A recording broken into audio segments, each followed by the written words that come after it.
അമൃത ചേച്ചി അടുത്ത് ഒരു ചോദ്യം ചോദിക്കാൻ ഉണ്ട്. തെറ്റാണെങ്കിൽ ഡിലീറ്റ് ചെയ്തേക്ക്. എലിസബത്തുമായി കോൺടാക്ട് ഉണ്ടോ? ബട്ടർഫ്ലൈസ് 9427.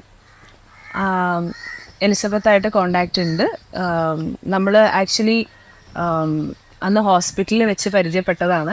എല്ലാവർക്കും നമ്മുടെ പുതിയൊരു വീഡിയോയിലേക്ക് അങ്ങടെ സ്വാഗതം. അമൃത സുരേഷ് ഗായിക, തമിഴിൽ പടം കണ്ടല്ലോ. അമൃത സുരേഷും അവരുടെ മുൻ ഭർത്താവായിട്ടുള്ള ആ ഒരു പ്രമുഖ നടനും തമ്മിലുള്ള കുറച്ച് കോലാഹലങ്ങൾ കുറച്ച് ആഴ്ചകൾക്ക് മുമ്പ് വരെ നമ്മൾ സോഷ്യൽ മീഡിയയിൽ വളരെയധികം ചർച്ച ചെയ്തുകൊണ്ടിരുന്ന ഒരു വിഷയം തന്നെയാണ്. ഞാനും ആ ഒരു വിഷയത്തിൽ 2-3 വീഡിയോ ഒക്കെ ചെയ്തിട്ടുണ്ടെന്നാണ് എനിക്ക് തോന്നുന്നത്. 3-4 വീഡിയോ ചെയ്തിട്ടുണ്ട്. അപ്പൊ എന്തായാലും അവരുടെ ആ ഒരു വിഷയത്തെ സംബന്ധിച്ച് നമ്മൾ വീഡിയോ ഇട്ട സ്ഥിതിക്ക് തന്നെ ഇപ്പോ ഇന്നലെ അമൃതം ഗമയ എന്ന് പറയുന്ന അമൃതയുടെയും അമൃതയുടെ സിസ്റ്റർ ആയിട്ടുള്ള അഭിരാമിയുടെയും ചാനലിൽ ഒരു വീഡിയോ വന്നിട്ടുണ്ട്. അപ്പോ എന്റെ ഒരു ഫ്രണ്ട് യൂട്യൂബർ ആയിട്ടുള്ള ഒരു സുഹൃത്ത് എന്നോട് പറഞ്ഞു, നീ ഇവരുടെ വിഷയത്തിൽ കുറെ സംസാരിച്ചതല്ലേ, അപ്പൊ ഇങ്ങനെ ഒരു വീഡിയോ വന്ന സ്ഥിതിക്ക് എന്തായാലും അതെടുത്തൊന്ന് റിയാക്ട് ചെയ്തൂടെ എന്ന് ചോദിച്ചു. ഞാൻ വിചാരിച്ചു എന്നാ പിന്നെ ചെയ്തേക്കാം. ഇല്ലെങ്കിൽ ചില സബ്സ്ക്രൈബേഴ്സ് എനിക്ക് ചിലപ്പോൾ ഈ വീഡിയോ ഇൻസ്റ്റഗ്രാമിൽ അയച്ചു തന്നിട്ട് ചോദിക്കും, ഇത് കണ്ടില്ലേ, റിയാക്ട് ചെയ്യുന്നില്ലേ എന്ന്. അപ്പൊ അത് വരുന്നതിന് മുമ്പ് തന്നെ ഞാൻ അങ്ങ് റിയാക്ട് ചെയ്തേക്കാം എന്ന് വിചാരിച്ചു. അപ്പൊ എന്തായാലും ഇന്നലത്തെ ആ ഒരു വീഡിയോ ഞാൻ കംപ്ലീറ്റ് ആയിട്ട് കണ്ടു. ആൻഡ് എനിക്ക് ഏറ്റവും കൂടുതൽ എനിക്ക് സന്തോഷം തോന്നിയ ഒരു കാര്യം അവരുടെ കമന്റ് ബോക്സ് നോക്കിയപ്പോഴാണ്. അതായത് ഒരു നെഗറ്റീവ് കമന്റ് പോലും കണ്ടില്ല. എനിക്ക് ഭയങ്കര സന്തോഷമായി അത്. കാരണം ആളുകളുടെ ചിന്താഗതിയൊക്കെ മാറുന്നുണ്ടല്ലോ എന്നുള്ള ആ ഒരു സംഗതി തോന്നിയപ്പോഴത്തേക്ക്, അല്ലെങ്കിൽ അവരെ കുറച്ചും കൂടി ആൾക്കാർ മനസ്സിലാക്കിയല്ലോ എന്ന് അറിഞ്ഞപ്പോഴത്തേക്ക് പേഴ്സണലി എനിക്കും ഒരു സന്തോഷം തോന്നി. ആ ഒരു സന്തോഷത്തിൽ ഇരുന്നുകൊണ്ട് തന്നെയാണ് ഞാൻ ഇവരുടെ ഈ ഒരു വീഡിയോ എടുത്തിട്ട് റിയാക്ട് ചെയ്യുന്നത്. കുറച്ച് കാര്യങ്ങൾ എനിക്ക് അതിനകത്ത് പറയാനുണ്ട്. കാരണം ചില ആളുകൾ എത്രയൊക്കെ നമ്മൾ മറ്റേ കൃമികീടങ്ങളെ വെടിവെച്ചോ അല്ലെങ്കിൽ മറ്റേ ആർപ്പിക്കൊഴിച്ച് കൊന്നാലും അവിടെ ഇവിടെയൊക്കെ ആയിട്ട് കുറച്ച് കാണുമല്ലോ. അപ്പൊ അതൊക്കെ പൊങ്ങി വരാനുള്ള ചാൻസ് ഉണ്ട്. ഇല്ലെങ്കിൽ അവരാ സംസാരിക്കുന്നതിനകത്ത് കുറച്ച് കാര്യങ്ങളും കൂടെ നമ്മുടെ ഒരു പെർസ്പെക്റ്റീവിൽ പറയണമെന്ന് തോന്നി. ആൻഡ് വീഡിയോ കണ്ടു തുടങ്ങുന്നതിന് മുമ്പ് ഒരു കാര്യം പറയാം. ഈ ഒരു വീഡിയോ എന്ന് പറഞ്ഞു കഴിഞ്ഞാൽ ഒരു Q&A, ഒരു ക്വസ്റ്റ്യൻ ആൻഡ് ആൻസർ സെഗ്മെന്റ് ആണ്. അവർക്ക് കുറെ കമന്റ്സ് ഒക്കെ അവരൊരു Q&A സെഷൻ ഇട്ടപ്പോഴത്തേക്ക് കുറെ ചോദ്യങ്ങൾ വന്നിട്ടുണ്ട്. അതിനുള്ള മറുപടികളാണ് അവർ തരുന്നത്. നമുക്ക് അപ്പൊ എടുത്ത് വല്ല റിയാക്ട് ചെയ്യാം. ഇതാ കണ്ടു തുടങ്ങിക്കോ. അമൃത ചേച്ചി അടുത്ത് ഒരു ചോദ്യം ചോദിക്കാൻ ഉണ്ട്. തെറ്റാണെങ്കിൽ ഡിലീറ്റ് ചെയ്തേക്ക്. എലിസബത്തുമായി കോണ്ടാക്ട് ഉണ്ടോ? ബട്ടർഫ്ലൈസ് 9427. എലിസബത്തായിട്ട് കോണ്ടാക്ട് ഉണ്ട്. നമ്മൾ ആക്ച്വലി അന്ന് ഹോസ്പിറ്റലിൽ വെച്ച് പരിചയപ്പെട്ടതാണ്. അതിനുശേഷം we are in good touch. ഈ ഹോസ്പിറ്റൽ സീനിലുള്ള അന്ന് ഹോസ്പിറ്റലിൽ ലിവർ ട്രാൻസ്പ്ലാന്റേഷന്റെ സമയത്ത് അന്ന് തുടങ്ങി ഞങ്ങൾ കണക്ഷനിലുണ്ട്. പാവം അവര് ഇപ്പം അങ്ങനെ മാനേജ് ചെയ്ത് പോകുന്നു. കൂടുതലൊന്നും ഞാൻ പറയാൻ പാടില്ല. നിങ്ങൾ എല്ലാവരെയും പ്രാർത്ഥന നമുക്ക് എല്ലാവർക്കും തരാം. അത്രയും. അപ്പോ ഈ ഒരു വിഷയം വന്നതിന് ശേഷം ഇവരുടെ ഈ ഒരു പ്രബുദ്ധ നടനുമായിട്ടുള്ള പ്രശ്നങ്ങൾ ഇവിടെ നടക്കാൻ തുടങ്ങിയപ്പോഴാണ് ഞാൻ ഈ ഒരു എലിസബത്തിന്റെ, അവർക്കൊരു യൂട്യൂബ് ചാനൽ ഉണ്ട്, ഞാൻ പോയി സബ്സ്ക്രൈബ് ചെയ്തു. അവരിടുന്ന സ്ഥിരം വീഡിയോസ് ഒക്കെ ഞാനിപ്പോ കാണാറുണ്ട്.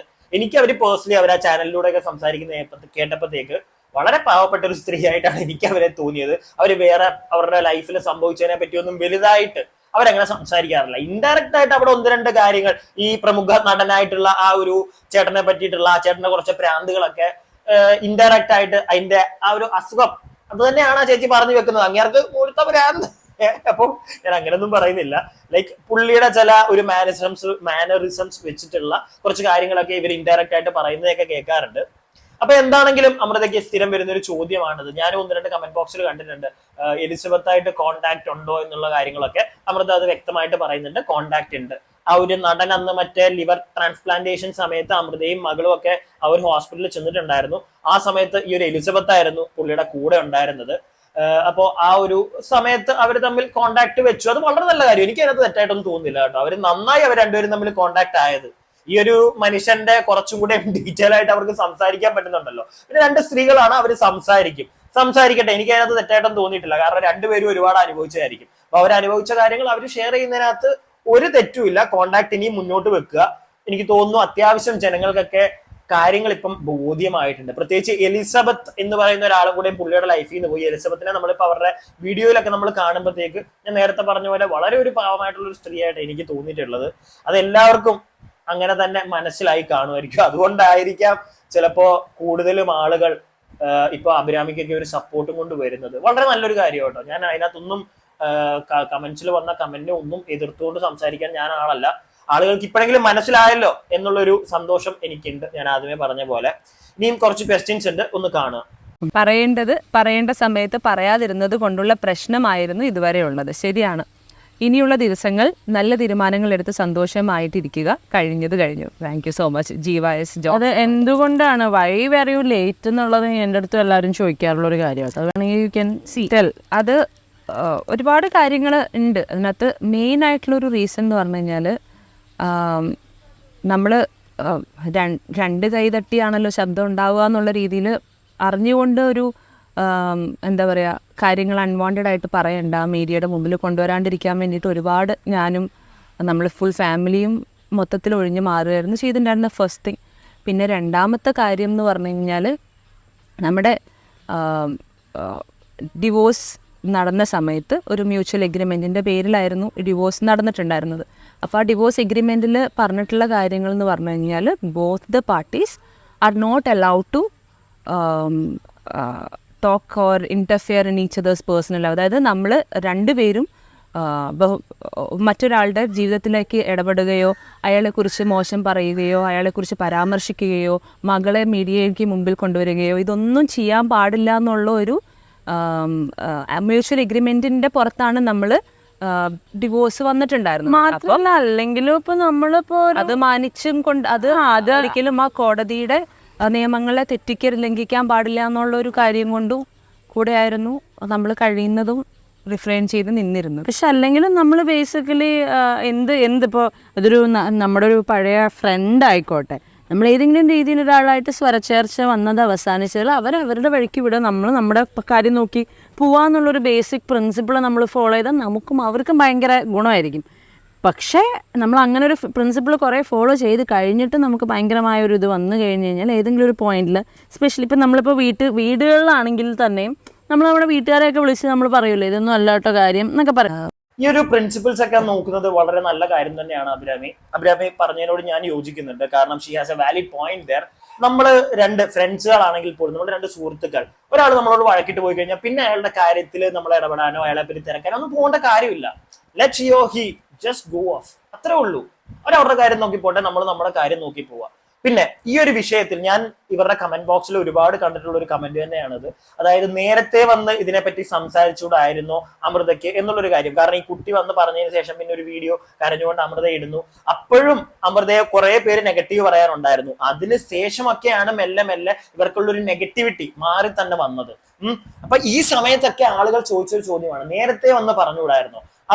അമൃത അതിനുള്ള വ്യക്തമായിട്ടുള്ള ഒരു ഉത്തരം പറയുന്നുണ്ട്. കോടതിയുടെ ആ ഒരു നിയമത്തെ ഞാൻ മാനിച്ചു, അതുകൊണ്ട് ഞാനൊന്നും പറയാൻ പോയിട്ടില്ല. കാരണം ഇങ്ങനെ ഒരു ക്ലോസ് ഉണ്ടായിരുന്നു, രണ്ടുപേരുടെയും പേഴ്സണൽ ലൈഫിലേക്ക് ഡൈവോഴ്സ് കഴിഞ്ഞു, ഇനിയും ഇന്റർഫിയർ ചെയ്യാൻ പോകരുത്, ഇതിനെപ്പറ്റി എങ്ങും സംസാരിക്കരുത് എന്നുള്ള കാര്യം അത് അമൃത പാലിച്ചു. അത് ഒന്നാമത്തെ കാര്യം. അമൃത പറയുന്ന മെയിൻ ഒരു കാര്യം അതാണ്. അതവിടെ ഇരുന്നോട്ടെ. ഞാൻ ഇനി നിങ്ങൾക്ക് ഒരു എക്സാമ്പിൾ പറഞ്ഞുതരാം. അതായത് ഞാനൊരു ഹോസ്റ്റലിൽ താമസിക്കുന്ന ഒരു കുട്ടിയാണെന്ന് വിചാരിച്ചു. എന്റെ കൂടെ എന്റെ ഹോസ്റ്റലിൽ എന്റെ റൂമിൽ താമസിക്കുന്ന ഒരു പയ്യൻ, അവൻ രാത്രിയിൽ ജസ്റ്റ് പുറത്തേക്ക് വോക്കിന് പോയി. അവനൊരു കുഴിയിൽ വീണ് കിടക്കുക. അവനവിടെ കുഴി വീണ് കിടന്നു. രാത്രിയാണ്, പുറത്തേക്ക് പോകാൻ പാടില്ല. അതുകൊണ്ട് തന്നെ എന്റെ കൂട്ടുകാരൻ, റൂമിൽ താമസിക്കുന്ന കൂട്ടുകാരനാണ് പോയത്. ഞാൻ അവനെ നോക്കി പോകാതിരുന്നാൽ ചിലപ്പോൾ അന്നത്തെ രാത്രി ഞാൻ പോകില്ല. അടുത്ത ദിവസം രാവിലെ ആകുമ്പോൾ ആളുകളെല്ലാം എന്നോട് ചോദിക്കും, എന്തുകൊണ്ട് നീ അവനെ നോക്കാൻ ഇറങ്ങിയില്ല, നിന്റെ റൂമിൽ താമസിക്കുന്നവനല്ലേ എന്നുള്ളൊരു ചോദ്യം എന്നോട് ചോദിക്കും. അല്ലെങ്കിൽ എന്തുകൊണ്ട് മറ്റുള്ളവരോട് പറഞ്ഞുകൂടാ? അപ്പൊ ഞാൻ പറയും, എന്താണ് അവൻ രാത്രി പുറത്തേക്ക് പോയത്, അവൻ തിരിച്ചു വരുമെന്ന് എനിക്ക് അറിയായിരുന്നു, രാവിലെ ആയിട്ടും കണ്ടില്ല, അപ്പൊ നമ്മൾ നോക്കിയത് അവനവിടെ കുഴി കിടക്കുന്നു. ഇത്രേ ഉള്ളൂ. അങ്ങനെ നമ്മളോട് ചോദിക്കും, എന്തുകൊണ്ട് നോക്കാൻ പോയില്ല?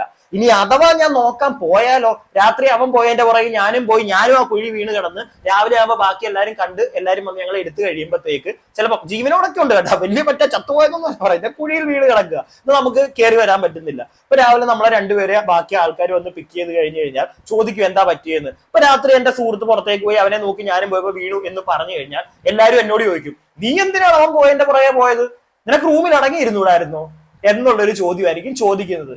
കാര്യം നിങ്ങൾക്ക് മനസ്സിലായില്ലേ? ഇവര് നേരത്തെ വന്നത് പറഞ്ഞായിരുന്നെങ്കിൽ എന്തിനാ ആ സമയത്ത് ഡൈവേഴ്സ് കഴിഞ്ഞ ഉടനെ ഇവള് വന്ന് ഇതെല്ലാം പറഞ്ഞു, ആ വ്യക്തിക്കെതിരെ സംസാരിച്ചു, നെഗറ്റീവ് ആക്കി എന്ന് പറഞ്ഞ് അമൃതേനെ എടുത്തു വെച്ച് താങ്ങും. ഇപ്പൊ പറഞ്ഞു കഴിഞ്ഞപ്പോഴത്തേക്ക് എന്തുകൊണ്ട് നേരത്തെ പറഞ്ഞില്ല എന്നുള്ളൊരു ചോദ്യമാ. ലൈക്ക് ഇതൊരു മനുഷ്യൻ ഹ്യൂമൻ സൈക്കോളജി അല്ലെങ്കിൽ നമ്മുടെ മെന്റാലിറ്റി ഇങ്ങനെയാ. നമ്മൾ ചെയ്താലും ചെയ്തില്ലെങ്കിലും ഒക്കെ നമ്മളെ കുറ്റം പറയാനും നമ്മളെ സ്നേഹിക്കാനും ഒരുപാട് ആളുകൾ കാണും. അതുള്ളതാണ്. ഇവരിപ്പം ഇവരുടെ ഈ ഒരു കേസിൽ കുറെ പേര്, ഇപ്പൊ ഈ എന്താ ജീവാനന്ദല്ലേ ആ പുള്ളി കമന്റ് ഇട്ട ആളുടെ പേര് അമൃത പറയുന്നത് കേട്ടു. പുള്ളി ചോദിച്ചതുപോലെ നേരത്തെ പറഞ്ഞായിരുന്നെങ്കിൽ ഞാൻ നേരത്തെ പറഞ്ഞ പോലെ പറഞ്ഞതിന്റെ പേര് ചിലപ്പോൾ ഇവർക്ക് കൂടുതൽ സൈബർ ബുള്ളിങ് കിട്ടിയേനെ. അത്രേ ഉള്ളൂ, അല്ലാതെ പ്രത്യേകിച്ചൊന്നും അതിനകത്ത് സംഭവിക്കാൻ പോകുന്നില്ല. പിന്നെ എനിക്ക് മനസ്സിലായതോടെ വെച്ചിട്ട് അമൃത കുറച്ചും കൂടെ സൈലന്റ് ആയിട്ടുള്ള ഒരാളാണ്, അഭിരാമി കുറച്ചുകൂടെ എന്താ ഒരു എക്സ്ട്രോവേർട്ട് ലൈക്ക് കുറച്ചുകൂടെ ആക്റ്റീവ് ആയിട്ടുള്ള ഒരാളാണ്. അപ്പൊ അമൃത കുറച്ചും കൂടെ ഒതുങ്ങി നിൽക്കും. അതുകൊണ്ടായിരിക്കും അന്ന് ഈ നിയമത്തിനെ എല്ലാം ഒരു വില കൊടുത്തിട്ട് ആ കുട്ടി മുന്നോട്ട് വന്ന് സംസാരിക്കായിരുന്നത്. ഞാൻ ഒരിക്കലും അവരെ കുറ്റം പറയില്ല കേട്ടോ. അവരോട് ഞാൻ ചോദിക്കത്തുമില്ല എന്തുകൊണ്ട്, ഞാൻ ചോദിച്ചിട്ടില്ല എന്നാണ് എനിക്ക് തോന്നുന്നത്. ഞാൻ അഭിരാമയോടാണെങ്കിൽ പോലും സംസാരിക്കുമ്പോഴത്തേക്ക് ഞാൻ ചോദിച്ചിട്ടില്ല എന്നാണ് എനിക്ക് തോന്നുന്നത്, എന്തുകൊണ്ട് നേരത്തെ പറഞ്ഞില്ല എന്നുള്ളത്. കാരണം പറഞ്ഞാലും അതിന്റെ പേര് പറഞ്ഞ് അവരെ കുത്തും, അത് ഉള്ളതാണ്. ഇനി വേറൊരു കാര്യം കൂടെ ഇവിടെ അമൃതയും അഭിരാമിയും കൂടെ സംസാരിക്കുന്നത് എങ്ങനെ ട്രോമയിൽ നിന്ന് പുറത്തു വന്നു, അതിനെപ്പറ്റി ജസ്റ്റ് എനിക്ക് തോന്നുന്നു അമൃത ഒന്ന് പറയുന്നുണ്ട്. ആ സമയത്ത് അഭിരാമി പറയുന്ന ഒരു പോയിന്റ് ഉണ്ട്, അതാണ് ഞാൻ നോട്ടീസ് ചെയ്തത്. കാരണം ഇച്ചിരി ബുദ്ധിയുള്ള കൂട്ടത്തിലാണ് കേട്ടോ. കാരണം ലൈക്ക് ഒരു ഉപദേശിക്കേറ്റി ഷീ നോ സംതിങ്, ലൈക്ക് എല്ലാം ചേച്ചിയുടെ ലൈഫിൽ നിന്ന് കണ്ടുകൊണ്ടായിരിക്കും എന്നാണ് എനിക്ക് തോന്നുന്നത്. ഓരോ കാര്യത്തിൽ അവരുടെ പേഴ്സ്പെക്റ്റീവ് കുറെയൊക്കെ നമുക്ക് യോജിക്കാൻ പറ്റാറുണ്ട്, എനിക്ക് പേഴ്സണലി തോന്നാറുണ്ട്. എന്തായാലും നിങ്ങളൊന്ന് കാണുന്നുണ്ട്, ബാക്കി സംസാരിക്കാം. അത് ട്രോമ ചേച്ചി ഇങ്ങനെയാണ് ഓവർകം ചെയ്തതെന്നാണ് ക്വസ്റ്റ്യൻ. ട്രോമ ഓവർകം ചെയ്തപ്പോൾ എങ്ങനെയത് പറഞ്ഞ എനിക്കറിയില്ല, എൻ്റെ മാരേജ് അത് ഓവർകം ചെയ്തോ എന്നുള്ളതും ഇപ്പോഴും അറിയില്ല. മാരേജ് ട്രോമ ഓവർകം ചെയ്തോ എന്നുള്ളത് അറിയില്ല. കുറേയൊക്കെ കരഞ്ഞു തീർത്തിട്ടുണ്ട്. പിന്നെ കുറേയൊക്കെ മോളെന്നുള്ളൊരു ഫാക്ടർ ഉള്ളതുകൊണ്ട് തന്നെ നമുക്കൊരു ട്രോമറ്റൈസ്ഡ് ആയിട്ട് ഇരിക്കാനുള്ള ഒരു ഓപ്ഷൻ ഇല്ല ഫസ്റ്റ് തിങ്. അതാണ് എനിക്ക് ചേച്ചിയുടെ കേസ്. അതായത് നമ്മുടെ നാട്ടിൽ വിക്ടിമാണെങ്കിൽ വിഷമിച്ചിരിക്കുന്ന ഒരു വിക്ടിമിനെയാണ് നമുക്ക് ആക്സെപ്റ്റ് ചെയ്യാൻ പറ്റുക. നമ്മുടെ വിഷമം നമുക്ക് കരയാൻ പോലും പറ്റാതെ നമ്മൾ സ്ട്രോങ് ആയി ഓരോ കാര്യങ്ങൾ ചെയ്യുന്ന ഒരു വിക്ടിം നമ്മുടെ ഇവിടെ വളരെയധികം ഇവിടെ ഇതാണ് ഞാൻ പറഞ്ഞത്. She has A valid point there അല്ലെ? നിങ്ങളൊന്ന് ആലോചിച്ച് നോക്കിക്കേ. ലൈക്ക് വിക്ടിമായിട്ട് ഇപ്പം എനിക്ക് എന്തെങ്കിലും ഒരു വലിയ പ്രശ്നം വന്നിട്ട് ഞാൻ തിരിച്ച് റിയാക്ട് ചെയ്യാതെ മിണ്ടാതെ കരഞ്ഞൊരു റൂമിൽ ഇരുന്ന് കഴിഞ്ഞാൽ അത് കാണാനായിരിക്കും കുറെ പേർക്ക് ഇഷ്ടം. അയ്യോ, എന്നിട്ട് സഹതാപമാണ്, അവനെ ഇങ്ങനെ ചെയ്തു, പാവം, അവൻ പാവം, ഇങ്ങനെ പറഞ്ഞുകൊണ്ടിരിക്കും. ഇപ്പൊ അമൃതയുടെ കേസിലാണെങ്കിലും ശരി, അമൃതയെ ഒരുപാട് അറ്റാക്ക് ചെയ്തുകൊണ്ടിരുന്നപ്പോ അമൃത മിണ്ടാതെ ഒരു മൂലയിൽ ഇരുന്ന് കഴിഞ്ഞാൽ കുറെ പേര് പറയും പാവം കുട്ടി. പിന്നെ കുറെ പേര് നേരത്തെ പറഞ്ഞാണെങ്കിൽ ഒരു സൈഡിൽ ചോദിക്കും എന്തുകൊണ്ട് ഇവിടെ റിയാക്ട് ചെയ്യുന്നില്ല. അപ്പൊ റിയാക്ട് ചെയ്ത് കഴിഞ്ഞാൽ ഓപ്പോസിറ്റ് എന്ന് കുറ്റം പറയാനും ആളുകൾ വരും. പക്ഷെ ഒരു പരിധിയിൽ കൂടുതൽ മിണ്ടാതിരിക്കും തോറും എന്താണ് ആളുകൾക്ക് മറ്റേ സഹതാപം കൂടിയിട്ട് ഒരു സ്നേഹം വരും, അതുണ്ടാവും. പക്ഷെ റിയാക്ട് ചെയ്തു കഴിഞ്ഞാലോ അപ്പൊ അടുത്ത പ്രശ്നമായി. കണ്ടില്ലേ, അവൾ അഹങ്കാരി, അവൾ റിയാക്ട് ചെയ്യുന്നു, അവൾ ഇങ്ങനെയൊക്കെ പറയേണ്ട കാര്യമുണ്ട്, അവൾക്ക് മിണ്ടാതെ പോയാൽ പോരെ. ഇതിപ്പോ അവരുടെ കേസിലാണെങ്കിലും ശരി, നമ്മുടെ കേസിലാണെങ്കിലും ശരി, നമ്മൾ വോയിസ് റൈസ് ചെയ്ത് സംസാരിച്ചു കഴിഞ്ഞാൽ ഒരു പരിധിയിൽ കൂടുതൽ ആളുകൾക്ക് ഇഷ്ടപ്പെടത്തില്ല. നമുക്ക് സഹതാപം, അതിൽ നീയൊക്കെ ജീവിക്കുകയാണോ, ഞങ്ങൾ ഹാപ്പിയാണ്, അങ്ങനെ ഒരു മെന്റാലിറ്റിയുള്ള കുറെ ആളുകൾ ഉണ്ട് നമ്മുടെ നാട്ടിൽ. അതുകൊണ്ട് തന്നെയാണ് സ്ത്രീകൾ കുറെ പേര് പണ്ട് തൊട്ടേ ഒതുങ്ങിപ്പോയിക്കൊണ്ടിരിക്കുന്നത്. പക്ഷെ ഇന്നത് മാറി വരുന്നുണ്ട് കേട്ടോ. ഇന്ന് മാറുന്നില്ല എന്നല്ല, മാറുന്നുണ്ട്. എങ്കിൽ പോലും ഒരു ഗ്രൂപ്പ് ഓഫ് ആളുകൾ അവരെ മറ്റേ വെടിവെച്ചിടാനായിട്ട് കാണും. ഇവരുടെ കേസിൽ അതാണ് പറ്റിയത്. പക്ഷെ ഐ എം സീരിയസ്ലി നല്ല ഹാപ്പിയാണ് ഞാൻ. കാരണം ഇവരുടെ കമന്റ് ബോക്സ് കണ്ടപ്പോ ഏതാണ്ട് ഞാൻ വീഡിയോ കാണുമ്പോഴത്തേക്ക് 400 സംതിങ് കമന്റ് ഉണ്ടായിരുന്നു. എല്ലാം ഇവരെ ഹാപ്പി ആയിട്ടിരിക്കും, നന്നായിട്ട് മുന്നോട്ട് പോട്ടെ. അതുപോലെ തന്നെ ഞാൻ വേണമെങ്കിൽ 1-2 കമന്റ്സ് നിങ്ങൾക്ക് കാണിച്ചു തരാം. ഞാൻ എടുത്തില്ല കേട്ടോ. ഞാൻ 1-2 കമന്റ്സ് കണ്ടിട്ടുണ്ടായിരുന്നു, ഞാൻ എടുത്ത് കാണിക്കണമെന്ന് വിചാരിച്ചാ, മറന്നുപോയി. അത് ഈ ഷൂട്ട് ചെയ്യുന്ന ഫോണിലാണ് കിടക്കുന്നത്. അതിനും പോട്ടെ, ഇനി എനിക്ക് വീണ്ടും എടുത്ത് മടിയാ. എന്തായാലും കമന്റ്സ് എനിക്ക് ഭയങ്കരമായിട്ട് ഹാപ്പി, എനിക്ക് ഇഷ്ടപ്പെട്ടു. ഞാൻ 1-2 നോട്ടീസ് ചെയ്ത് വെച്ചിട്ടുണ്ടായിരുന്നു. എനിക്കത് ഭയങ്കരമായിട്ട് സ്ട്രൈക്ക് ചെയ്തു. ആൻഡ് അഭിരാമി വീഡിയോ കാണുന്നുണ്ടെങ്കിൽ പറ്റുമെങ്കിൽ 1-2 നല്ല കമന്റ്സ് ഉണ്ട്, അതിനൊന്ന് റിപ്ലൈ കൊടുക്കുക. ആൾക്കാർ ഭയങ്കര കൺസേൺ ആണ് നിങ്ങളുടെ കാര്യത്തിൽ. കുറച്ചും കൂടെ പോസിറ്റീവായിട്ട് ആൾക്കാർ എടുക്കാൻ ശ്രമിച്ചു. ഒരു കമന്റ് ഇങ്ങനെയായിരുന്നു, എന്താണെന്നറിയോ, ഞാൻ നിങ്ങളെ കുറെ നിങ്ങളുടെ സൈഡിൽ നിന്ന് കേൾക്കാതെ ഇപ്പുറം ഓപ്പോസിറ്റ് നിന്നിട്ട് നിങ്ങളെ കുറ്റം പറഞ്ഞൊരു വ്യക്തിയാണ്, പക്ഷെ എനിക്കിപ്പം നിങ്ങളെ എനിക്ക് മനസ്സിലാവുന്നുണ്ടെന്നൊക്കെ പറഞ്ഞുള്ള കമന്റ്സ് ഒക്കെ ഞാൻ കണ്ടു. ഭൂരിഭാഗവും അങ്ങനെയുള്ള കമന്റ് ഒക്കെ ഉണ്ട് കേട്ടോ. എന്തായാലും ആളുകൾക്ക് അവരെ മനസ്സിലാക്കാൻ സാധിക്കുന്നുണ്ട്, വളരെ നല്ലൊരു കാര്യം. അവരെ മനസ്സിലാക്കാനായിട്ട് അവരുടെ വീഡിയോ കാണണമെന്നില്ല. ഞാൻ വീണ്ടും പറയുകയാണ്, അവരെ മനസ്സിലാക്കാനായിട്ട് നിങ്ങൾ അവരുടെ വീഡിയോ കാണണ്ട. ഈ നടൻ മുമ്പ് ഈ ഒരു അമൃത എന്ന് പറയുന്ന ഒരു ചേച്ചിയോട് പല ഇന്റർവ്യൂകളിലും വെച്ച് ബിഹേവ് ചെയ്ത ആ രീതി ഇപ്പോഴും സോഷ്യൽ മീഡിയയിൽ പല ഓൺലൈൻ മീഡിയ ചാനൽസിനെ വിളിച്ചിരുത്തി അതിന്റെ ഫ്രണ്ടിൽ ഇയാൾ കാട്ടിക്കൂട്ടുന്നതൊക്കെ കണ്ടു കഴിഞ്ഞാൽ ഒന്ന് ചിന്തിച്ചാൽ മതി. അതൊക്കെ കണ്ടിട്ട് അപ്പൊ നമുക്ക് മനസ്സിലാവും എന്താണ് ആ വ്യക്തി എന്നുള്ളത്. എന്നിട്ട് നിങ്ങൾ ഇവരെ തെറി പറയാൻ വരിക. എനിക്ക് അത് ഞാൻ കൂടുതലായിട്ട് മനസ്സിലാക്കുകയും കാണുകയും ചെയ്തപ്പോഴാണ് എനിക്ക് പിന്നെ ഇവരെ ഒന്നും പറയാനില്ല. ഇവരുടെ ഒരു നിസ്സഹായ അവസ്ഥ, അത്രേ ഉള്ളൂ. ആൻഡ് ഇത്രേ ഉള്ളൂ, എനിക്ക് ഇതൊക്കെ ഉള്ളൂ ഇതിനകത്ത് പറയാനായിട്ട്. എനിക്ക് എന്തായാലും ഒന്ന് റിയാക്ട് ചെയ്യണമെന്ന് തോന്നി, അവരുടെ സൈഡിൽ നിന്നൊന്ന് സംസാരിക്കണമെന്ന് തോന്നി. അവരുടെ സൈഡിൽ നിൽക്കുക എന്ന് പറഞ്ഞാൽ ഓപ്പോസിറ്റ് നിൽക്കുന്ന ആളുടെ സൈഡിൽ നിന്ന് നമ്മൾ സംസാരിച്ചിട്ടുണ്ടായിരുന്നു. പക്ഷെ ഒരു പരിധിയിൽ കൂടുതൽ സംസാരിച്ചിട്ടുണ്ടെന്ന് പറഞ്ഞു കഴിഞ്ഞാൽ അയാൾ പറയുന്ന കുറച്ച് കാര്യങ്ങളോട് യോജിക്കാനല്ല, പക്ഷെ അതിലും കൂടെ ആ ഒരു പെർസ്പെക്റ്റീവും കൂടെ ഒന്ന് ചിന്തിക്കണമെന്ന് എനിക്ക് തോന്നിയിട്ടുണ്ടായിരുന്നു. പക്ഷെ ഒരിക്കൽ പോലും ഞാൻ ഇവരെ മോശമായിട്ടെങ്കിലും ചിത്രീകരിച്ചിട്ടില്ലെന്നാണ് എന്റെ വിശ്വാസം.